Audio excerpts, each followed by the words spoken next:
Hi guys.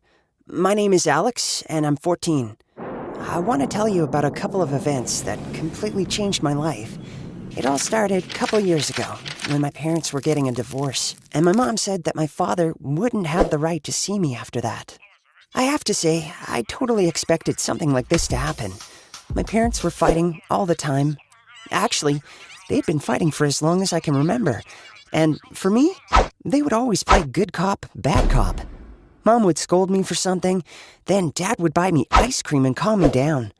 But during their last fight, Mom said that she was going to take custody away from my father and even forbid him from seeing me at all. The worst thing is that she would have done it. Dad didn't have a steady job, and he wouldn't have had a place to live after the divorce, so the court definitely would have taken away his custody of me. The next day, my dad came to pick me up from school, and he said that we needed to talk. He told me that I had the right to choose who I wanted to live with, and then offered me the chance to go with him to another city and start a new life. Of course, I agreed. At that time, my mother was the evil one that wanted to take my father away from me. So we packed up all of our necessary things and were about to leave when I asked, shouldn't we tell Mom that we're leaving? But Dad assured me that he'd already talked to her, so that's how I said goodbye to my home. As we were driving on the highway, Dad told me what we were going to do. He said we would stay at a friend's house for a week until he found a job. And then we'd rent an apartment and find a school for me. And then we would deal with all the divorce and custody stuff. Sounded like a plan. Dad was energetic and wound up, and his enthusiasm rubbed off on me. I felt like we would be fine. So I closed my eyes and fell asleep, preparing for something new in my life.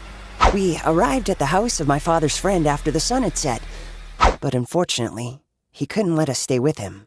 He had a family, and obviously there would have been too many of us in the house. Eventually, I found out that my dad didn't even bother asking beforehand if his friend would be able to host us. It was late, and we were tired, so Dad decided that we would stay at a hotel. This didn't fit into our plan, because staying in a hotel is pretty expensive, and Dad had no job. For several days, my father went to interviews in search of work. Unfortunately, each time he returned sad. He kept getting turned down over and over again, and soon the moment came. Dad said we were running out of money and we couldn't afford to stay in a hotel anymore. He tried to stay positive and convinced me that everything was going to be all right. But in reality, we had to live out of our car. It was terribly uncomfortable, but it was necessary in order for us to save money. Day after day, we were wandering around the city looking for work, and things kept getting worse and worse. And after one night, I completely lost my enthusiasm. We were running out of gas, and Dad came up with a plan. We drove into some kind of parking lot. Dad said he needed my help. He took a can and a hose and rigged up something to drain the gas from someone else's car, and I had to stand watch. After a few minutes, I heard a man yelling, "Hey, what are you doing over there?" Damn, I didn't notice him, and now he was running toward us. We started to run away, but he was catching up with us. Dad said that he'd hold him, and to meet later at the mall nearby. In fear, I just ran in a random direction, and a second later, I heard the sound of a falling canister. I was scared to even think about what was happening to my dad. 10 minutes later, I was sitting on a bench in the mall, out of breath. Soon, my father came. Oh my God, he looked terrible. His clothes were dirty, his jacket sleeve was torn, and his face had a huge bruise. It was awful. It turned out that the guy who was chasing us was a parking lot security guy, and he wanted to detain my father, but thankfully, he was able to escape. Okay, Dad was fine, but now all our stuff was in the car, and there was no way to get to it because the security guy had probably called the police. So, we had no money, no food, no water, and no place to sleep. We walked through the empty streets, hungry and tired. Not to mention that I hadn't showered in 5 days. Soon I was just falling over my own feet, and Dad said we were going to spend the night in the park, and that tomorrow we'd figure something out. Dad woke me up and said an unexpected phrase. "Son, I have great news!" Good news is exactly what I needed. Dad said he'd found out about a place where we could get free food. But I did not expect that this place was a dining hall for homeless people. We were given a bowl of soup and a couple of pieces of bread, but as soon as I tried it, my eyes filled with tears. I was at the end of my patience. I couldn't do it anymore. I started crying and asking Dad to take me home to Mom, and it looked like my dad was tired of it too. So he admitted that he couldn't make it, and that he'd figure out how to get us home. To cheer me up, Dad said he'd get us some normal food, and he left me waiting outside of a supermarket. I knew we didn't have any money, and I knew that my dad was going to steal food. So I started to worry when he didn't come out 10 minutes later. What if he was detained by security? But when the police car pulled up to the store, I knew for sure he was caught. I was scared, so I decided to just run away so they wouldn't catch me too. I just didn't know what to do.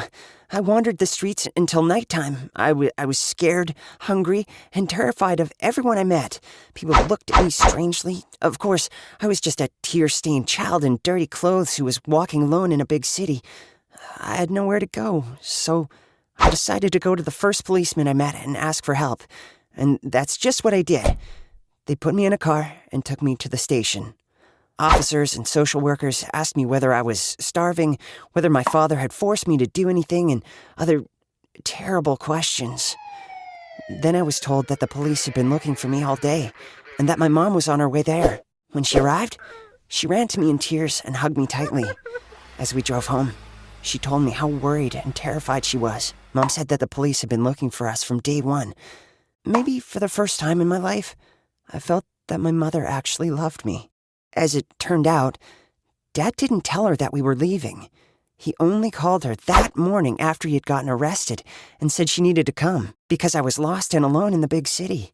I was happy to go home, but I was really worried about my dad. Shoplifting is punishable by a fine, but for the fact that he had kidnapped me and we had to live in those conditions, he could not only lose his parental rights, but also go to prison. And that's what upset me the most. So, now it's been 2 years since then. My parents got divorced. Dad was lucky that he only received a suspended sentence for family kidnapping, if you can even call it luck. We talk pretty often by phone. Mom doesn't try to keep us from doing that. Apparently, after everything that happened, she realized how much I love my dad. And now she's trying to be the best mom for me. Dad promised he'd get his life back on track, get a job, and get his custody back. Who knows? Maybe then my parents' relationship will improve. Hello, I'm Monica, and my stepmother hated me so much I had to move out. But let's start from the beginning. My mom died when I was around 3 years old, and it made my dad miserable because he loved her very much. For years, he was single, not even daring to start dating again. But when I was 14, he met Taylor. She kind of looked like my mother, but as I was told, she wasn't anything like her in terms of character.